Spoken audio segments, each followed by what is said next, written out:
वज़ीर ख़ारजा शाह महमूद कुरैशी ने सऊदी अरब और जनूबी कोरिया के वज़ीर ख़ारजा को टेलीफोन करके कश्मीर की सूरत हाल से आगाह किया है।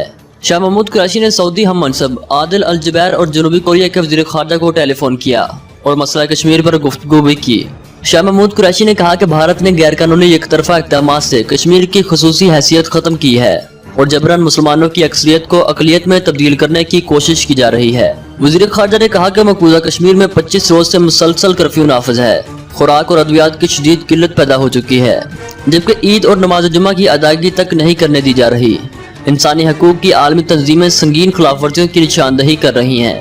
भारतीय जारहियत रोकने के लिए आलमी बरादरी मौसर किरदार अदा करे। सऊदी वज़ीर ख़ारजा ने मकबूजा कश्मीर की सूरत हाल पर तशवीश का इजहार करते हुए खिते में क़याम अमन के लिए रवाबत का सिलसिला जारी रखने पर इत्तफाक किया, जबकि जनूबी कोरिया के वज़ीर ख़ारजा ने इंसानी हकूक की खिलाफ वर्जी पर तशवीश का इजहार करते हुए कहा कि बुनियादी इंसानी हकूक की पामाली अहम मसला है जिसका सद्देबाब होना चाहिए। शाह महमूद कुरैशी ने कहा कि हमें कोरियन हुकूमत से मौसर किरदार की तवक्का है।